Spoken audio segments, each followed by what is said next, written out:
Despite not being one of those video game industry bad people, I will admit that we honestly don't have a lot of good, purely fun action games. While I personally like a fair amount of the action games we've gotten, it still feels like they would rather focus on story over simply purely just the fun factor of combat. I will admit that we've had some good stories, but a lot of newer action games, barring a few, definitely live or die on how good their stories are. Enter Shift Up's new first big budget console game, Stellar Blade. I couldn't think of a better transition for this. Back in 2019, a project developed by Korean studio Shift Up was announced, dubbed Project Eve. Unfortunately, at the time, I personally didn't care about it until 2021's PlayStation Showcase, and I was instantly hooked. A fast-paced, crazy action game with a sword and gun-wielding female protagonist definitely sounded like it was up my Capcom Platinum Games alley. The game was scheduled to come out in late 2023, but as you likely know if you clicked on this video, it was delayed to spring of 2024. It makes sense. There were a lot of games that came out in 2023, and they likely wanted this game to be polished on release and do well. We can't have an unfinished game that will probably be overshadowed by other games from last year. Eventually, in March of this year, it had a demo, which I thought was good but not great. The combat in the demo was good but slow and pretty janky, and the story so far was literally just Nier Automata with Blander. I thought the game would be a 7 out of 10 experience at the very best from this demo. However, when the game was released, I had started hearing great things about it, and wanted to give it a shot. Once I gave it that shot, it was exactly what I wanted from action games, but it also wears a lot of its inspirations on its sleeve a bit too much at times. Most of it is from its main inspiration,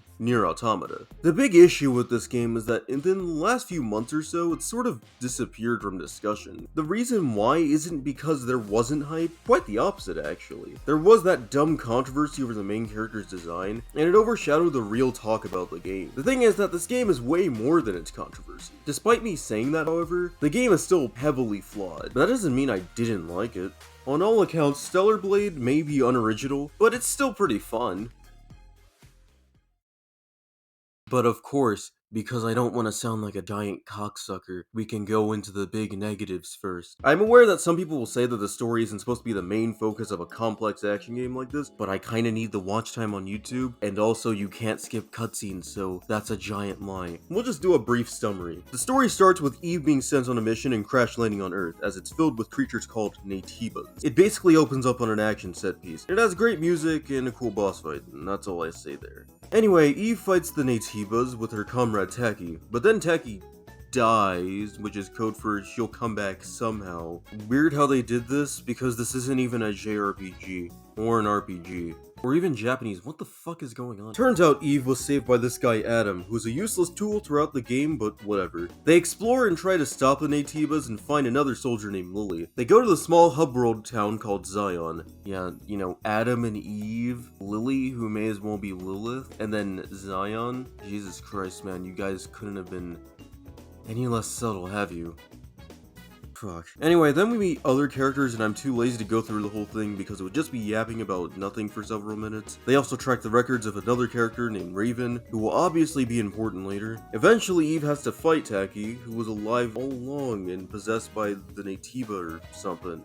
Who would have seen this coming, besides me, because it was obvious from the second she died. Taki dies again, because why not, I guess. And then she gets her rage mode devil trigger thing after she dies. Whatever. The story continues on with more boss fights and spectacular action sequences before Eve and Lily go to space while Adam stays behind in Zion. More cool sequences ensue. Then it is revealed that Raven was that Natiba who killed Taki. Again, quotes on killed. Because who could have seen this coming? You have two boss fights with her in Natiba form and soldier form, and she states she's basically protecting the Elder Natiba. The Elder Natiba is Adam, who turns out to have made the AI god and is basically the reason for the entire plot happening, because who could have seen this coming? After a boring species survival speech, he presents the choice to either fuse with him and get a boss fight with Lily's mech suit that actually makes her die, or to not do so and kill him, but it also dooms humanity. Then there's a secret true ending, which I didn't get for the first playthrough because I'm too lazy, but I eventually got it after writing the script. In the true ending, ending, you fuse with Adam and have the boss fight with the mech suit, but Lily doesn't die like in the normal ending, where you also fight the mech suit. The endings that aren't the true ending are fairly ambiguous, which is pretty interesting. At the end of the other endings, it says something about finding out the truth or whatever. I don't know. The story in this game is probably the worst part of the whole experience. I'm aware of the people who will tell me that story doesn't matter because it's just a video game. But considering that games win awards for their stories, I think I can judge any story I want that isn't a game for preschoolers. I feel like sometimes we purposely forget that video games have been such a powerful storytelling medium in the past 2 or 3 decades. This game definitely feels like it wants to be one of those games that gets awards for its narrative, but if we're being honest, Stellar Blade isn't getting any awards for its story. Hell, I hope it's not even nominated, because the story ranges from just really bad to mediocre at the very, very best. As you can probably tell from the trailers and discussion online, the inspiration that this game takes is mainly from Nier Automata. I personally wasn't looking forward to the actual story part of this game, because I already knew it wouldn't be deep, or wouldn't be as good as Nier Automata and just copy-pasted.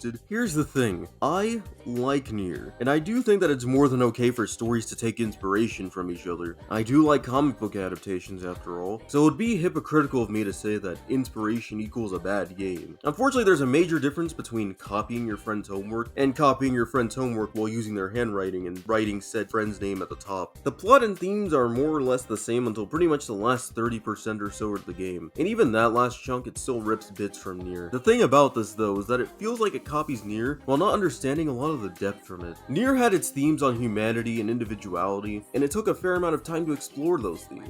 It also had way more interesting characters, but we'll save that part for later. Stellar Blade doesn't really do that. It just skims through these themes and things are just resolved by themselves. It never feels like anything is given a focus in a thorough way. I guess it's fine because it's a light, fast-paced action game, but I'm one who believes that if you present your main theme, go into it, explore it. Even if it isn't in the most complex way to do so, try it anyway. The game having similar themes to Nier isn't even a bad thing on its own. I just rather have a bit of depth, or maybe a more nuanced take on things. Stellar Blade does none of that at all, and for the first 2/3 of the game, it basically copies Nier in a more flaccid way. I don't even feel like doing scene comparisons for this, because Nier's scenes are less bland. The bleak android war thing works better there for sure, since the characters have way more personality. Speaking of characters, the characters in Stellar Blade are boring as hell. Eve is pretty much a chemically castrated version of 2B. Wait, that expression doesn't make any sense because they're both girls. I am very aware there was a controversy around her character model which created 4 groups of people.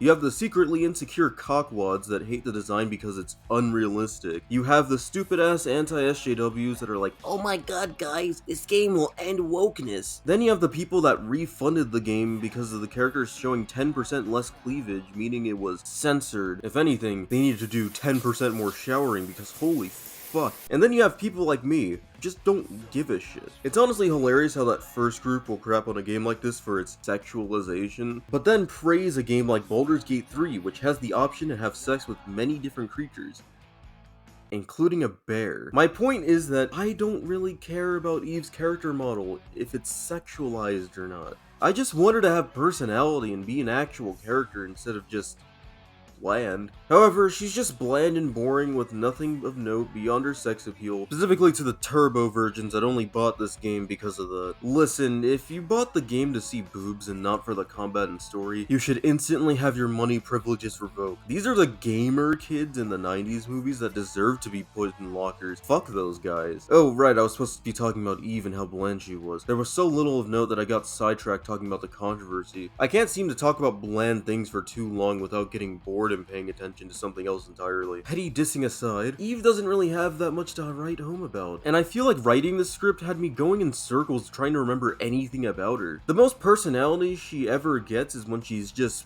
sad sometimes. Well, guess what? 2B did it better. I'm surprised as to how this game pretty much copies Nier without realizing what made the characters interesting. The reason why the characters in Nier being sad was interesting was because of the lore reasons provided by the game. The androids feeling anything for life was supposed to be a programming flaw. lot, which made it interesting to see how they battled with that internally and externally. It was also interesting to see them recreate human things while missing the bigger picture. In Stellar Blade, Eve is just a boring fish out of water, but for some reason her ingots of humanity aren't really talked about that much. In some parts of the game, they try to explore it, but it's focused on for such a negligible amount of time. I had to rewatch my own footage of the cutscenes to even remember that they tried that. That's how boring it is. Oh yeah, Adam is also here too, I guess. And he's mostly useless until the completely unpredictable twist where he turns out to be the older Nativa. He at least brings an interesting gameplay choice between dooming humanity or fusing with him and fighting the Mother Sphere mech suit. I first got the ending where everything goes wrong with humanity because I didn't do the side quest, and I also wasn't sure which was the true ending at the time. Eventually, months later, I got the true ending where you fight the Mother Sphere mech suit after fusing with Adam. The only main character I felt had any personality was Lily. I'm sure you've noticed the Bible-inspired naming and storytelling here, with Adam, Eve, and Lily, who is supposed to represent Lilith. I won't go into the similarities with the Bible or anything, because you're here for a game review, not a religious seminar, so I'm sure there are other videos that break this down. I have no problem with the religious correlation within the story. In fact, it could be interesting, but way too many times in media, it always just feels like a 14-year-old opened up his Word document just to pretend to be profound. And as you can tell, this is exactly what Stellar Blade does. It is not subtle at all. It's about as subtle as a cannonball to the face. Anyway, Lily is the only character with any personality. But her personality isn't really much though. She just shows more emotion than any of the other characters in the story. I think it could have been cool if Lily was written to show Eve that it's okay to feel emotions, but I guess it'd be more derivative of Nier than it already is. Doesn't matter. Lily is the only character in the story with any energy. I was also confused as to what Eve's relationship was to Taki. They treat her first and second death like they're these big moments,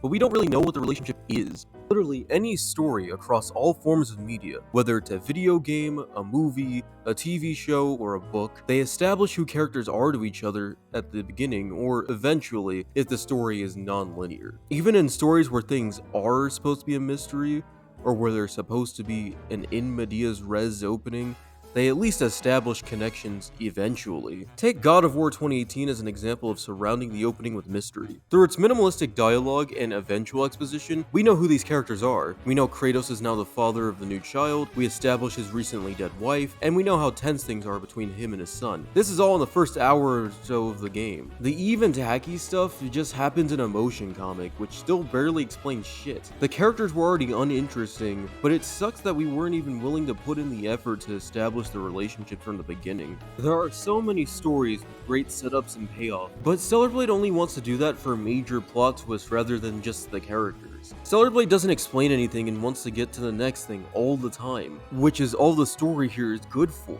I'm all for story in a game that exists to get us from cool moment to cool moment, but the story is still somewhat emphasized here, and it should still explore its themes, even if it's not deep. The game's dialogue is also bad at times. I think the voice actors did what they could with what they had. This is an English dub of a Korean game after all. Unfortunately, some dialogue in here literally doesn't make any fucking sense. For example, when Eve is ready to go to the underground lair place in Zion, Adam says, "Typical Eve," but they literally just met each other like a day ago. What the fuck? And in some cases, it just feels like the characters are just speaking to speak. In total, Stellar Blade is pretty much a Nier reskin for the first 2/3 of the game, and even when it sheds that skin in the last bit of the game, it's still not very well written. I'm sure that with its potential as a series, it could have plenty of narrative potential in the future, but what we have now just isn't it, man. The general themes are just the ones from Nier without any of the nuance. The dialogue sucks, and the characters are just really boring. I've been pretty negative in this video so far, but that's because the story is just shallow.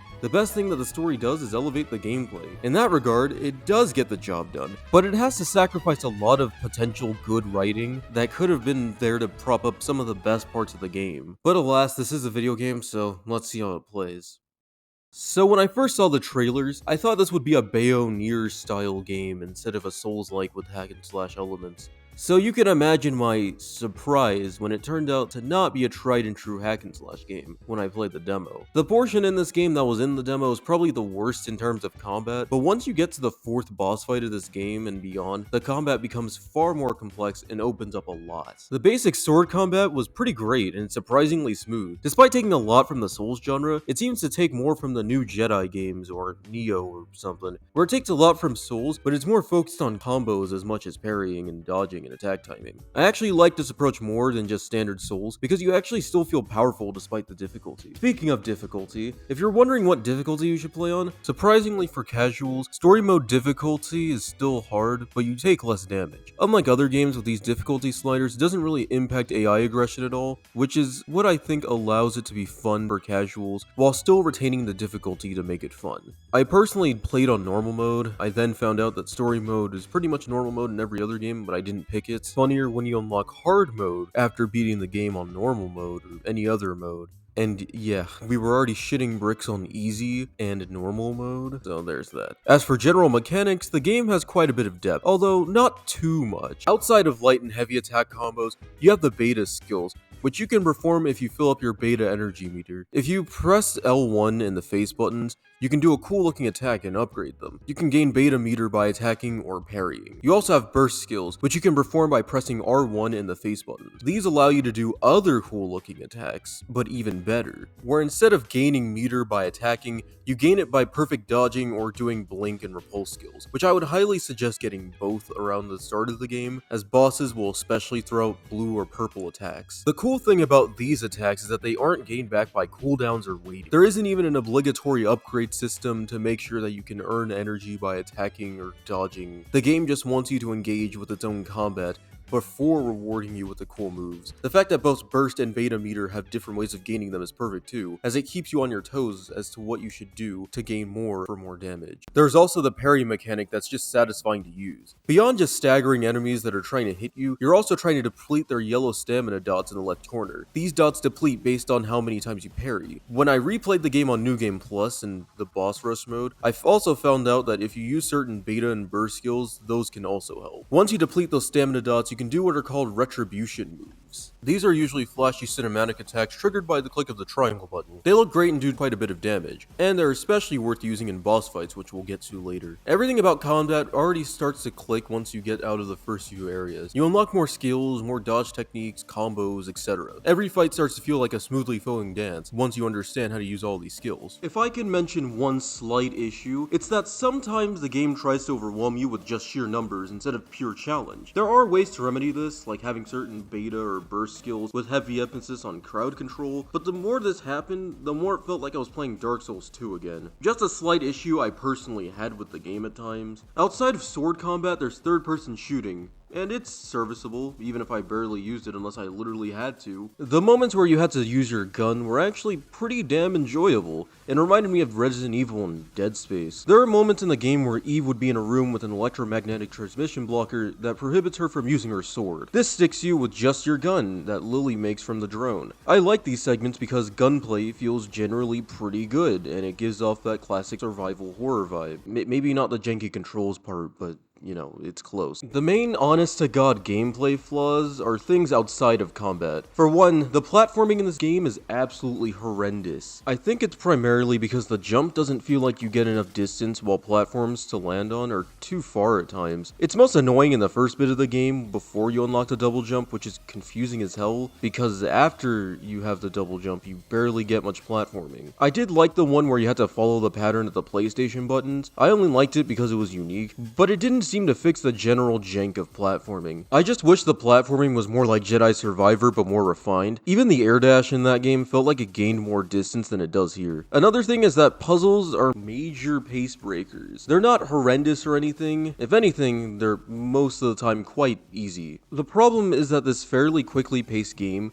comes to an agonizingly screeching halt when these puzzles come up. I don't even hate the puzzles, they're fine, but I wish I could cut down on some. One element where I admittedly have a small bone to pick are with its visuals. The character models on their own are great, and the detail is absolutely outstanding, but aesthetically, it feels more like a weird amalgamation of random models that can be in completely different games. Some designs are really cartoony in a very Square Enix Capcom sort of way, and then some are more realistic. It just makes it feel more like a mashup of random art styles than its own consistent art direction. This shit is an Amazing World of Gumball or something, where that's the point for comedy. These characters feel like they're from completely different games. Don't get me wrong, once again, the designs are amazing and the animation is great, but the characters look uncanny next to each other at times. It's hard to explain, but this game gives off a lot of that early launch tech demo vibe artistically. Props for this game for being a good tech demo and not 6 hours of holding forward doing brain-dead puzzles with machine scripted combat the whole way through. Final problem with gameplay before we get to the best stuff is with its open world and its open levels. When I first saw that the game was going to have an open world of sorts, I became a little skeptical. I personally don't hate open world games, but I do completely understand the big problems with having open worlds. Unfortunately, Stellar Blade's open worlds are quite bland, and that's the problem. They're so often dead and boring to explore. It doesn't help that the first half of the game, the environments feel so uninspired. Like, here's a desert, and here's a small town with a shit ton of sand. The side activities are okay and have good incentives to complete them, but they're kinda tedious. Maybe it's just the part of me that doesn't really like side missions in games all that much,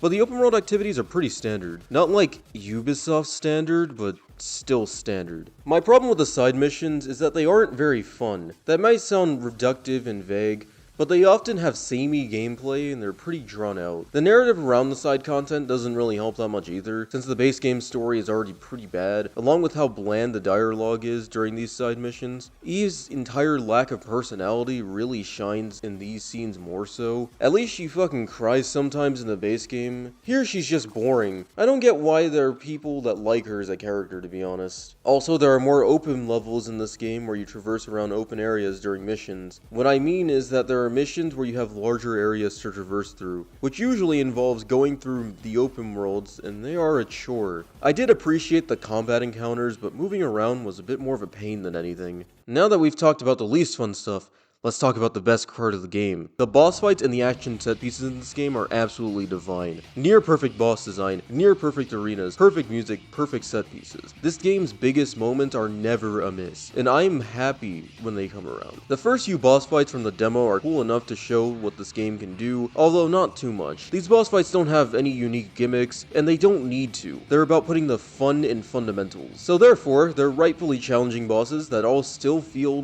different. Once you get to the fourth major boss that happens in the first 2 hours, it gets better with almost every fight. It's great. The first actually challenging boss fight in my mind is Gigas. His attacks hit hard, but they're not the hardest to dodge. He's a great early boss fight, and he's challenging enough to kick a new player's ass. The only thing I felt was lacking from this fight was the fact that he doesn't use the wheel on his head for attacks, which I felt like was a missed opportunity. More so a nitpick since the fight is still pretty good. I won't go over literally every fight in the game, but I'll go over more standouts. The Stalker fight that was initially shoehorned into the demo is like the Gigas fight if they actually use the Sawhead idea into the fight a bit more. It's a fun fight with great music and a cool arena. I also really like that QuickTime event that he has in the middle of the fight, and I like the retribution attack you can do on him. One of the best boss fights is the mid-game boss fight with Taki. Despite the fact that the story implications here are incredibly weak, the fight itself was still really fun. I especially like how in her second phase she basically becomes Sephiroth, because I haven't had enough FF7 this year apparently. This fight isn't an emotionally high part of the game, but to be fair, there aren't any narrative highs in this game whatsoever, so it doesn't matter. You can perform the best retribution attack on her though, which is cool. Belial is where the boss rush moment of this game truly begins. It's initially preceded by a tunnel sliding segment that's actually pretty difficult, but once you get through it, you're intercepted by this creature. You fight him and he runs away, but later you get a rematch with him and it's still pretty great. He has 3 health bars, which seems like overkill, but his health isn't really beefy, so it doesn't really feel like a drag. He even has different moves in these extra phases. You finish him off with a drone railgun, and it's honestly pretty awesome and one of the best finishers in the game. Sometimes afterwards, you get to fight Harakuri, and this was the moment where the game started to get more difficult, which is nice. My only real issue is that he spawns normal enemies, but they're really small fries that can be destroyed in like 3 hits and blow themselves up too, so it's not too bad.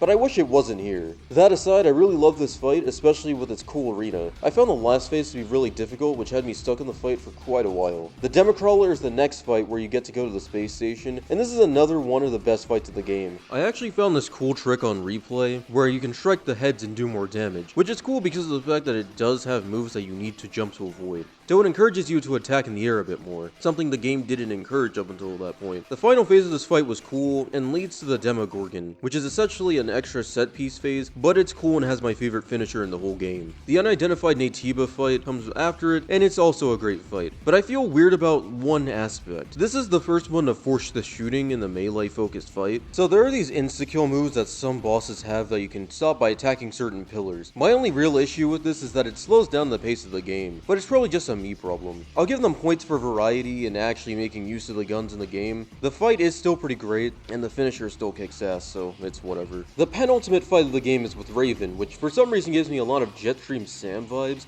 I don't know why. Either way, this fight is way harder than any other boss at this point. I couldn't count how many times I died in this fight. Something I appreciate about this fight is that it's the first and only fight in the game with someone humanoid. I think this is cool because it's a classic rival mirror matchup. The one-on-one mirror matchup nature of this fight makes it cooler in my opinion. You leave her to die and are forced to make your decision between fighting Adam and fighting the mech suit that the AI goddess made. On my first playthrough, I decided to fight Adam, and I honestly think that this fight is better than the robot one. Despite not being the canon ending, the Elder Natiba makes a better final boss than Providence. His arena is much cooler and he has a much grander appearance. Providence is a harder fight, but it's pretty lacking in spectacle and scale in comparison to the Elder Natiba. While the arena in Elder Natiba can be best described as every action game's white training room, infinite azure anyone, I do think that this fight was more grandiose and climactic than the actual canon one, shockingly. The actual final boss is a little underwhelming as far as spectacle goes. I'm aware that the combat is the main focus of a lot of these fights, but spectacle has also been a really important factor in this game too.